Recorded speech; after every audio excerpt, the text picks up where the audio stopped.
Recently, George Janko had a guest on his podcast that's very well known for going into colleges and having debates with students about the resurrection of Christ, the Bible. Is it true? Is it not? Was Jesus a real person or not? His name is Cliff, and he's known for going into colleges, having those discussions, having those debates, as well as street evangelism and doing those in the street. But with this whole conversation came a lot of questions. And George had personal questions from himself. George's girlfriend also had questions of her own, but they also brought in questions from George's listeners. And so with that, a lot of hard topics were brought up, but I believe Cliff and Cliff's son answered them very well and honest and with very kind hearts. But with that being said, there were some concerns with a specific topic that did come up that George brought up, specifically dealing with a Bible verse found in Matthew chapter 7, and just his personal life with his own sin and how that ends with him facing the Lord on Judgment Day. Now, before we get into that, guys, if you don't know who George Janko is or Cliff, George Janko was part of the Impulsive podcast that is headed by Logan Paul. They ended up having a falling out. We're not going to get into that in this video, but they're no longer really on speaking terms. They don't work together, and George started his own podcast not too long ago. And then you have Cliff, who, like I said previously, very well known in the Christian circle where he debates a lot of people, atheists, agnostics, anyone and everyone he will have a very solid debate with. So he's well versed in the scriptures and has been around for a very long time in this space. But with my concerns, guys, George Janko brought up a specific Bible verse that he says scares him the most, and actually at one point was keeping him up at night. And he said this, and around in the minute 20 mark, he talks about how the verses that scared him were found in Matthew chapter 7, verses 21 to 23, which say, "Not everyone who says to me, 'Lord, Lord,' shall enter the kingdom of heaven, but he who does the will of my Father in heaven. Many will say to me in that day, 'Lord, Lord, have we not prophesied in your name, cast out demons in your name, and done many wonders in your name?'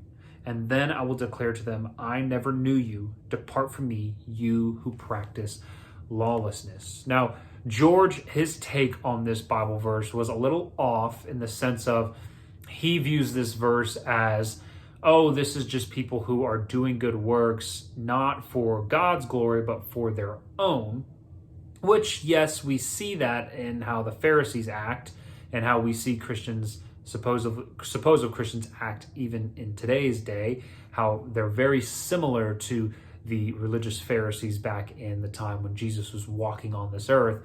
But there's an ending to this verse where it says, "Depart from me, you who practice lawlessness."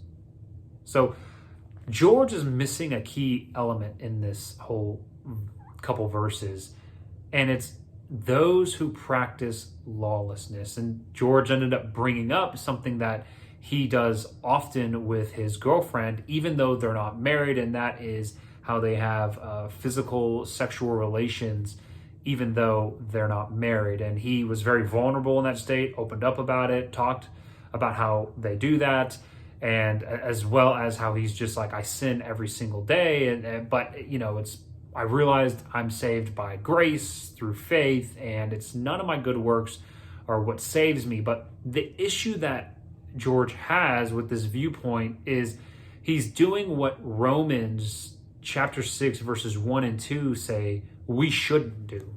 And that is simply this.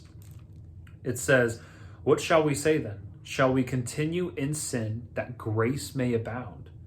Certainly not. How shall we who died to sin live in it any longer?" Guys, we have to understand this is the error that George Janko has. He doesn't view his sin with having sex with his girlfriend, with cussing, with smoking, with doing these things as detrimental to his eternity. He just views them as, yeah, I sin, but it's okay because I have faith and I'm saved by grace. And so it's not my good works that save me.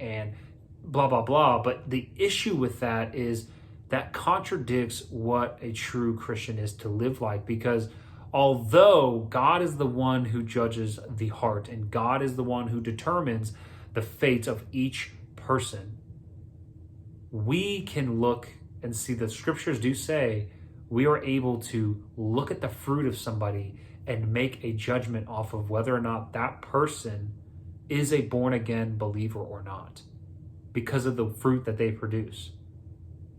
Yet with George Janko, if he is going to continue to have sex with his girlfriend, continue to use curse words like bad words such as the S word, the A word, the F word, all those words, and if he's going to continue to smoke drugs that cause him to chill out, how he explains it, with marijuana and whatnot, guys, there's an issue with that. That does not reflect the heart or desires of a Christian. And we need to call a spade a spade. We can't sugarcoat this. I'm praying for George Janko. I am hoping that George Janko gets away from this type of lifestyle that he's living, because he's living two different lives. He's so bold with talking about Jesus, and it's great, but it makes Christianity look like, oh, well, if George is doing it, then it's okay. And of course we're going to sin. Of course we're going to fall short of the glory of God. But we cannot abuse that. And we cannot just excuse it and say, that's okay. The Lord forgives me. Or I just feel really bad, but I'm going to keep doing it. Even though I feel bad for doing it, I'm going to keep doing it. I'm going to keep having sex with my girlfriend. We can't do that. We must put to death sin and the desire of sin. And we must be fighting and wrestling with it, seeking to live holy lives that honor Christ. And this is the big issue with George Janko in my eyes. I'm praying for this man. I'm praying for you, bro.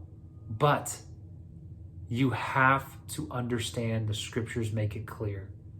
Not everyone who says to me, Lord, Lord, shall enter the kingdom of heaven. Why? Even though you do amazing things, and even though you're proclaiming me in front of so many people, depart from me, you who practice lawlessness. George, seek marriage with your girlfriend. Get out of the whole having sex outside of marriage. Get out of playing house. Separate from each other until then. And seek to live a life worthy of the gospel of Jesus Christ.